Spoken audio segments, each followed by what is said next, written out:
Boa noite, meus irmãos.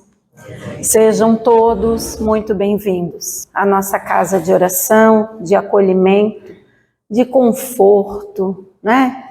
De força, porque aqui a gente recarrega as energias, né? E, acima de tudo, a gente se esclarece. E hoje vamos nos esclarecer um pouquinho sobre esse capítulo do Evangelho, esse capítulo 3, que fala sobre as muitas moradas na casa do nosso Pai. Aí a gente pensa assim, como assim muitas moradas? Quem é bonzinho vai para o céu, quem não é vai para o inferno. Um dia a gente já aprendeu isso. Seja bonzinho, porque senão você não vai subir, né? Mas, para nós, espíritas, o Evangelho, a gente sabe que não é bem assim. Que esse Deus que pune, que julga e que castiga, ele não existe. O Deus que existe é aquele Deus boníssimo, justíssimo, é esse, não de julgamento, mas de fazer justiça. E por isso, meus irmãos, tem muitas moradas na casa dele. Porque também diz no Evangelho que a cada um conforme as suas obras. Então, se eu não me encaixo nem no A e nem no B, eu vou para onde? Para o Z? Lá para o final? Não, entre A e o B tem AA, AB, BA, tem uma progressão aí. E essas são as moradas da casa do nosso Pai. Então, a gente hoje vamos literalmente aprender que moradas são essas. No Espiritismo, a frase "na casa do meu Pai há muitas moradas" é interpretada como um convite à esperança e à expansão da consciência. Então, aqui a gente começa a abrir esse leque de possibilidades. Que esse convite às casas que existem e que são do nosso Pai é para que a gente possa refletir e se melhorar, né? Refere-se aos diferentes estados de evolução e a diferentes mundos habitados, onde os espíritos podem progredir ao longo das suas jornadas. Então, eles podem progredir ou eles podem estabilizar. O que quer dizer isso, Shirley?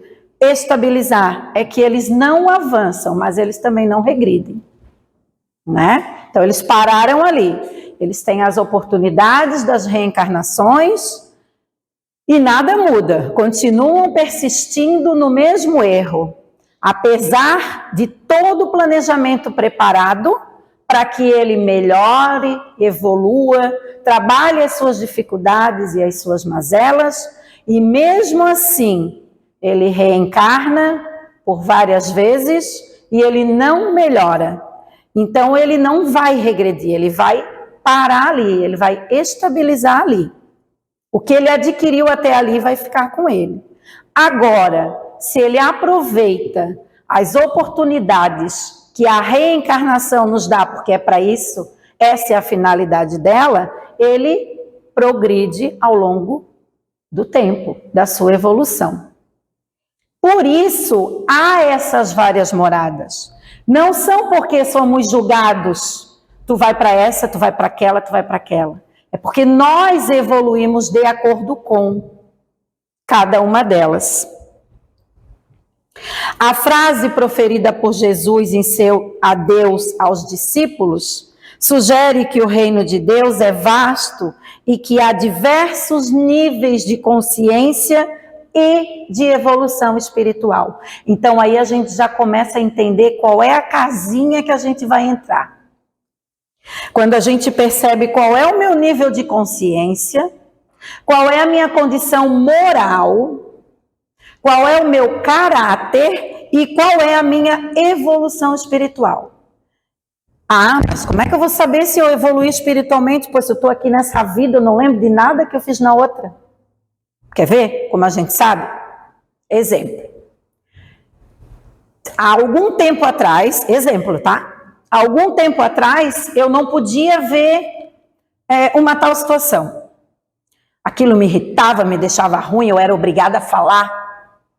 Eu tinha que, não se mete, né? Não, eu vou me meter porque eu acho isso injusto. Então, nós tínhamos essa postura. Ao passar do tempo, a gente vai vendo que aquela postura não nos faz bem, não compete ao momento, não é viável para a gente e nos deixa doente. Então, o que a gente faz? A gente deixa de cometer esse ato, de fazer essa postura. Então, nessa vida, a gente já consegue perceber se a gente evoluiu ou não. Agora, se algum tempo atrás eu fazia e eu continuo fazendo e eu continuo ficando com ácido no meu estômago, me dando gastrite, me dando dor de cabeça, e eu continuo, isso quer dizer que eu estou estagnado, ou seja, não estou progredindo. Se estamos progredindo nessa reencarnação e percebemos, daí já concluímos que essa reencarnação ela já é válida. E já podemos imaginar qual é a casinha que a gente vai morar.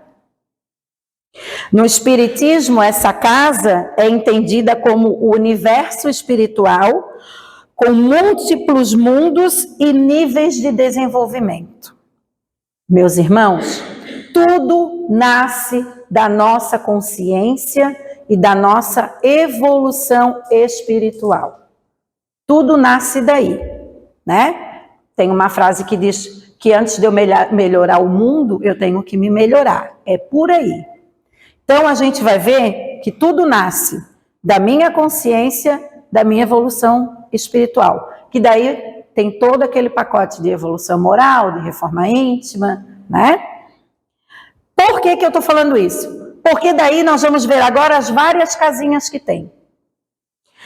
Diferentes mundos que existem. Então, os espíritos, ao longo de suas vidas, podem encarnar em diferentes mundos, cada um com suas características e níveis de progresso. Então, ali podemos classificá-los em 3 principais ordens. O Evangelho nos traz 5, que nós vamos ver adiante. Mas ali a gente tem as 3 principais, que são quais?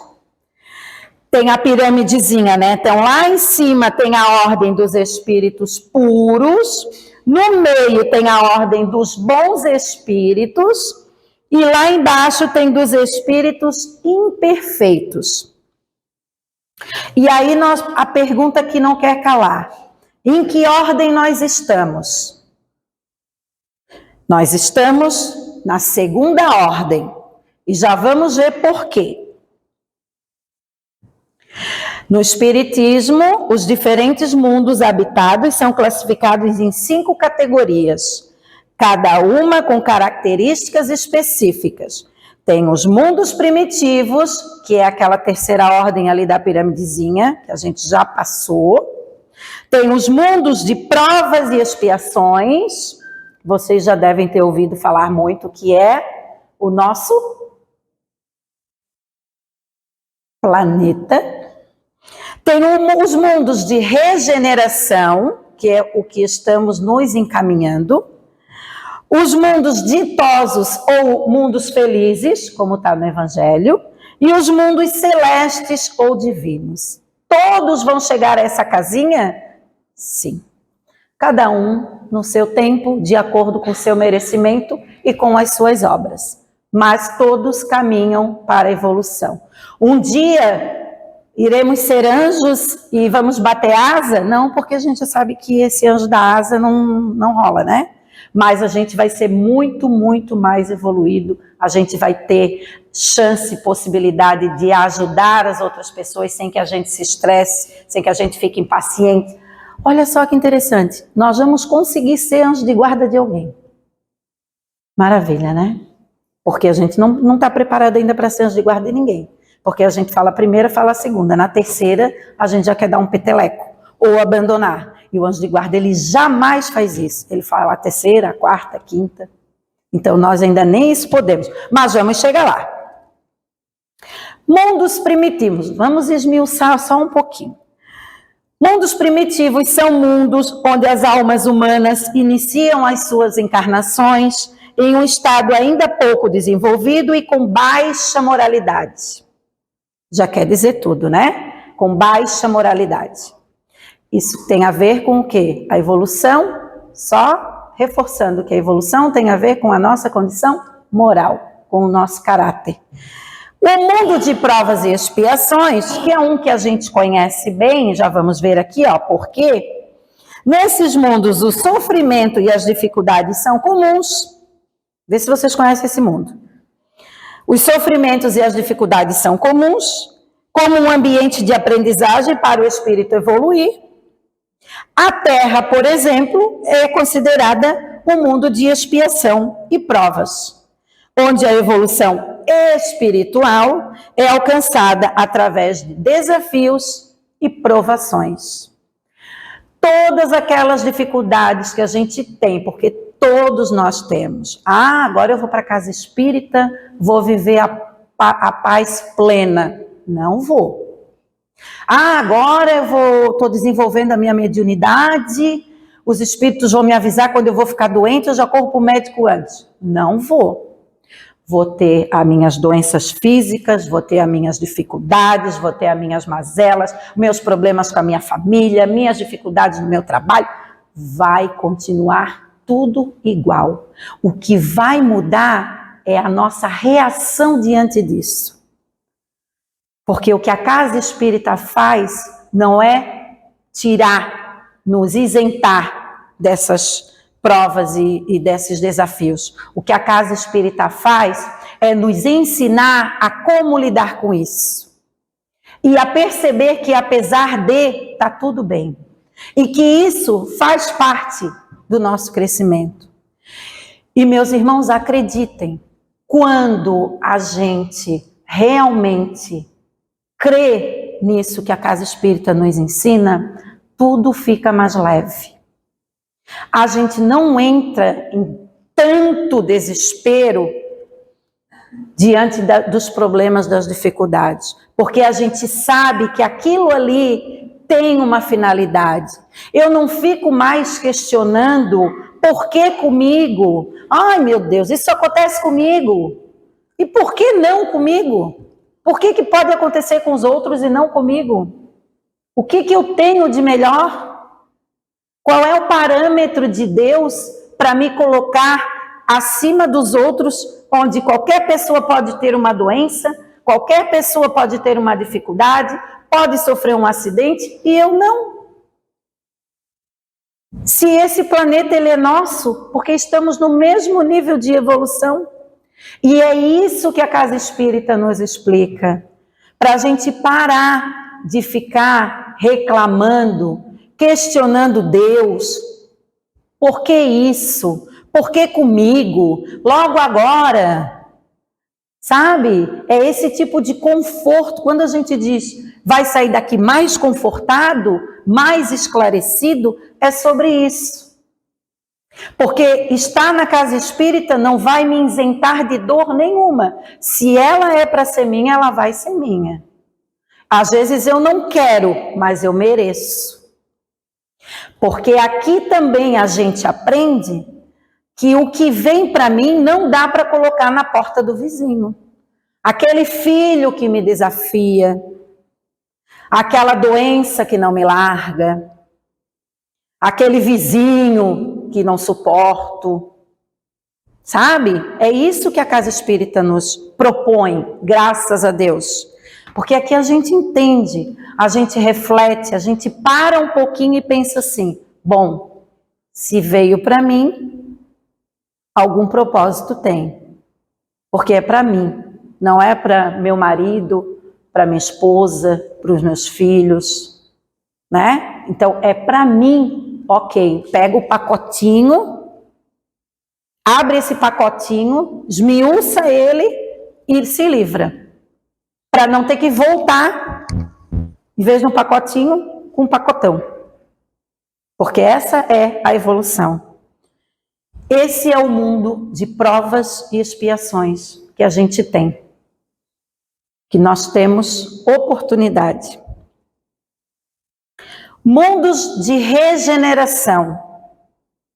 São mundos mais evoluídos, aonde as almas se recuperam após a expiação e as provas, preparando-se para novas encarnações. Vale a pena dizer também, gente, que esse mundo que a gente vive de provas e expiações, ele é um mundo materialista. É o mundo onde as pessoas se apegam mais ao material e menos ao espiritual, ao emocional, que é o que abala, é o que nos deixa doente. Quando a nossa saúde mental, ela está abalada, o nosso corpo físico ele vai adoecer. É isso que acontece conosco, né? Às vezes eu tenho uma doença, falei do estômago, vou continuar com ele. Tenho uma gastrite, tenho uma úlcera, e de repente eu vou fazer uma terapia e aquela doença alivia. Claro, com os tratamentos que eu preciso do corpo físico, porque eu já estraguei, né? Já fiz uma ferida ali, eu preciso tratar aquela ferida com medicação. Mas eu preciso tratar aqui também. E aí, quando eu faço uma terapia, quando eu participo de uma roda de conversas, quando eu consigo expor aquilo que me incomoda, que eu não fico aqui dentro corroendo, eu melhoro. Então, o mundo de provas e expiações, ele é mais material do que espiritual. Prova disso é que nós ainda pensamos que a felicidade, ela é desse mundo. Ainda achamos que felicidade é ter sucesso e dinheiro. Não entendemos ainda que a felicidade não é deste mundo. Que a felicidade ela é de outras casinhas. Por isso essas provas que a gente tem. E essas expiações que são um pouquinho piores. Que a gente já vai ver qual é a diferença entre uma e outra.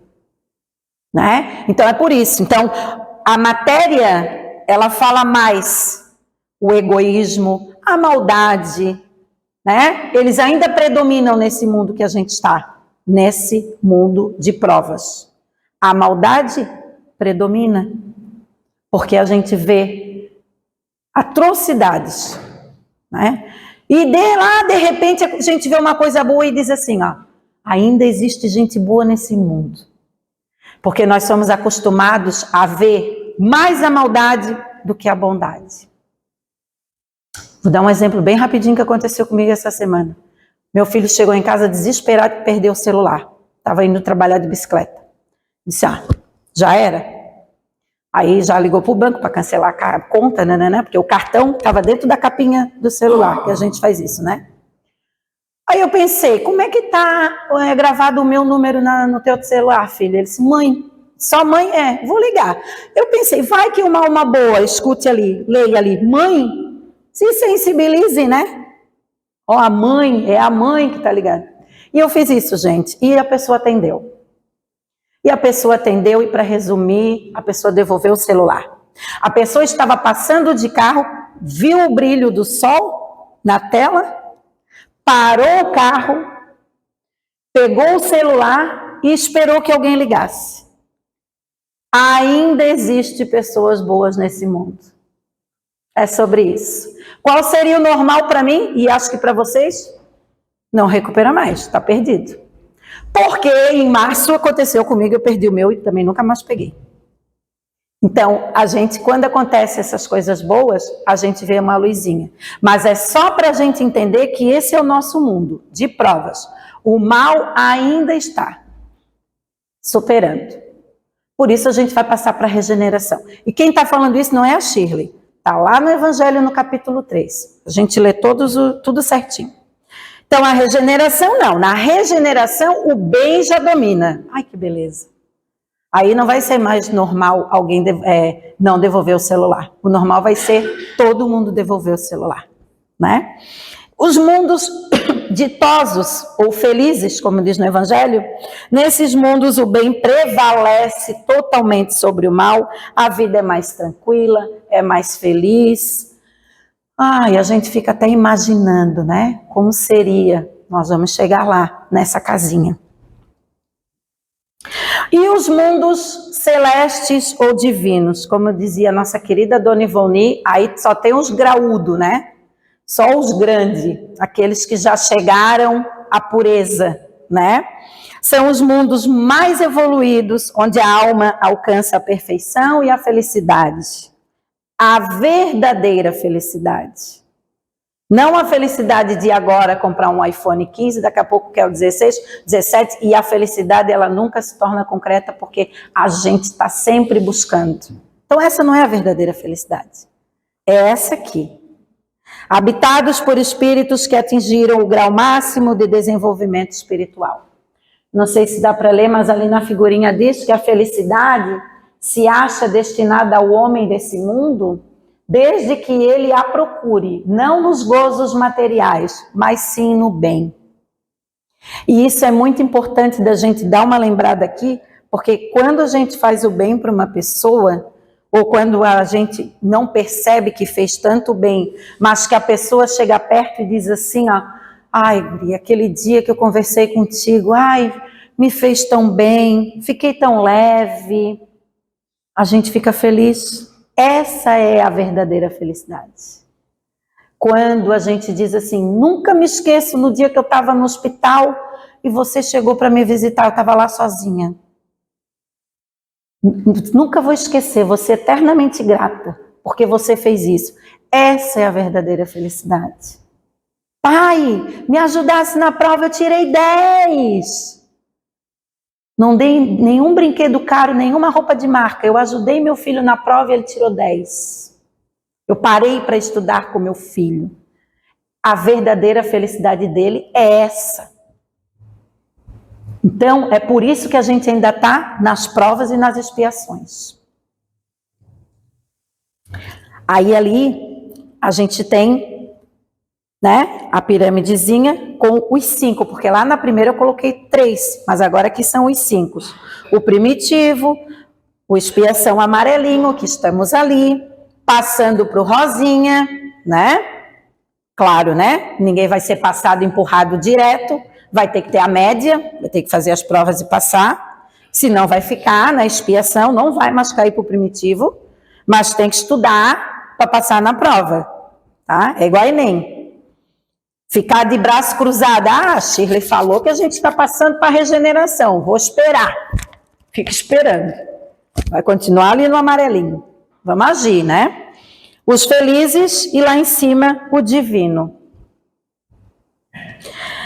Falar um pouquinho da nossa Terra, do nosso planeta, que são as provas. O que são essas provas?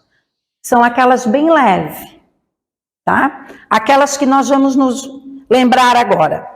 Experiências e dificuldades que um espírito passa em vida. Quem não tem dificuldades, né?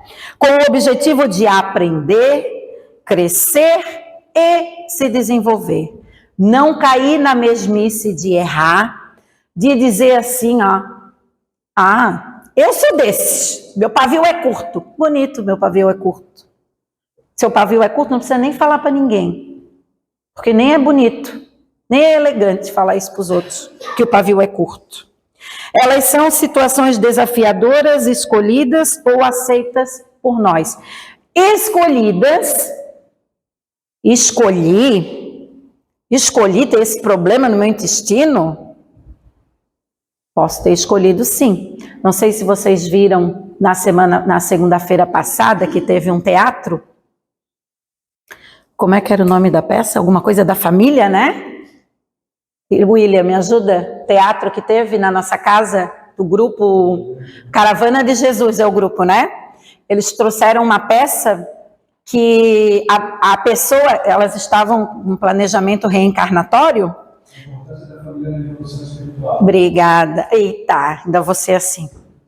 A importância da família na evolução espiritual, era sobre isso. E aí elas estavam com aquele panfleto, como acontece lá no planejamento, olhando, aí tinha uma imagem de um corpo humano, e elas pingavam ali aonde que a pessoa ia ter as dificuldades, as mazelas dela, porque aquilo ali tem uma finalidade.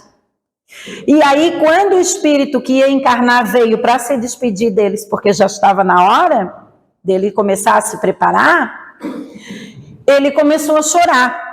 E ele dizia, não sei se eu vou conseguir, isso aqui que eu vou ter no meu estômago é muito ruim, eu estou com medo.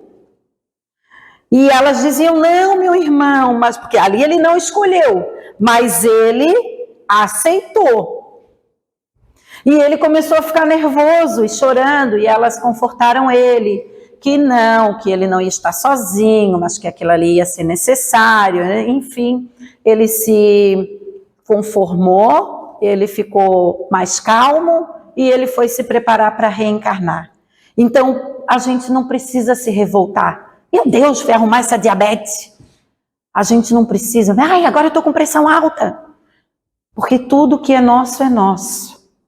Então a gente não precisa se revoltar. A gente tem que dar um jeito de entender o porquê daquilo ali. Ou pelo menos não reclamar. Já é 50% do caminho ser trilhado. Então, que provas seriam essas? As levinhas, né? Essas dificuldades, falta de recurso, né? Às vezes não tem muito bens financeiros, ou trabalha muito, ganha pouco, né? Ou quer muito ter as coisas e não consegue comprar, o boleto está sempre estourando, né? A conta. Então são as nossas provinhas ali do dia a dia, perda de emprego, decepções, que é um problema, porque se a gente aprendesse que a gente não deve esperar nada de ninguém, a gente não ia mais se decepcionar. Porque a gente bota uma expectativa no outro que às vezes ele não devolve. E aí a gente se decepciona. Só que aquela expectativa era nossa, não era dele. Acontece muito, sou mãe também, de pais para filhos. Se decepciona com os filhos. Né? Não esperava isso dele. Como assim que tu vai esperar? Né? Então, a gente já ia poder dar uma aliviadinha nessas decepções. Mas, enfim, isso são nossas provas, nossas provinhas do dia a dia. Bem levezinhas, né? Para a gente ir passando aos pouquinhos. E tem as expiações, que são... Essa ali é a provinha de 10 questões, essa daqui é de 30, 40 questões. Processo de correção de erros cometidos. Essa a gente já não quero ir, vai, né? Vai que tu tem que ir. Seja em vidas passadas, seja na atual, através de experiências que proporcionam o sofrimento necessário para a evolução moral. Exemplo, doenças, seja físicas ou mentais, né? Às vezes a gente vê aquelas... acabou de nascer aquela criança, né? Sem expectativa de vida, anicéfalo, ou toda paralisada, que vai viver naquela cama até quando Deus levar, né? Já sem mobilidade, sem poder falar, sem poder, só piscando o olho, se alimentando por sonda, né? Ou criança, ou depois de um acidente. Isso já é uma expiação, já é um pouquinho mais pesada, né? Mas também faz parte da evolução. Por isso, não devemos praticar eutanásia. A doutrina também, além da medicina, é claro, é a favor, que não podemos abreviar aquele tempo que a pessoa teria que expiar aquela situação, expurgar aquela situação. A mesma coisa, por isso, a doutrina é contra aborto. Está lá na barriga da mãe, o médico já viu no ultrassom que a criança vai ser um anencéfalo, ou seja, não vai ter um cérebro, vai ser um azeitoninho. Aí o médico diz, pode, né? A lei pode, né? Na lei do homem, vamos abortar? Na doutrina, ela diz que não, porque aquele ser, aquele espírito está expiando, está sendo provacionado aquela situação. Deixa ele nascer, vai ficar 5 dias na incubadora e não vai conseguir respirar. Era o tempo que ele precisava para ficar na Terra. Teve uma expiação. Então essa é a dificuldade, é a diferença, desculpem, da prova e da expiação. Pouquinho pior. Mas nos faz, quando vê uma situação como essa, uma pessoa né, mentalmente afetada, andando pela estrada, correndo sem roupa, falando sozinha, que a gente possa parar, fazer uma oração, pedir que aquele anjo de guarda cuide daquele espírito, porque ele está em expiação. Aí já passou da prova, né? Que Jesus nos ampare, que nós possamos, meus irmãos, ir para uma casinha bem tranquila, leve, com uma paz maravilhosa, que não precise ficar faxinando todo sábado, que a gente que trabalha dia de semana, sábado é dia de limpar a casa, né? Por isso que eu vejo as mulheres rindo e os homens ajudando, né? Tá. Então, que a gente possa habitar essa morada da casa do nosso Pai, que seja melhor, que a gente consiga deixar essas reclamações, essas lamúrias, essas lamentações, né? Se alguém chegar perto para se lamentar, se lamuriar, reclamar, que nós sejamos uma boa presença para dizer: calma, isso vai passar, porque vai passar, calma, tá? Ai, não aguento mais essa dor, tomando remédio não passa. Calma. Talvez nenhum remédio que tu tome te alivie essa dor, porque essa dor, a raiz dessa dor, ela não está aí, ela está aqui. Isso é uma prova, meus irmãos. É uma prova. Então, que a gente possa sair daqui mais esclarecidos e conscientes de que essas moradas da casa do meu Pai existem e nós vamos para aquela que nós merecemos. Obrigada pela atenção de vocês e que tenhamos uma boa noite e um excelente final de semana, porque a gente já está na metade, né? Um excelente finalzinho, restinho de semana. Que assim seja.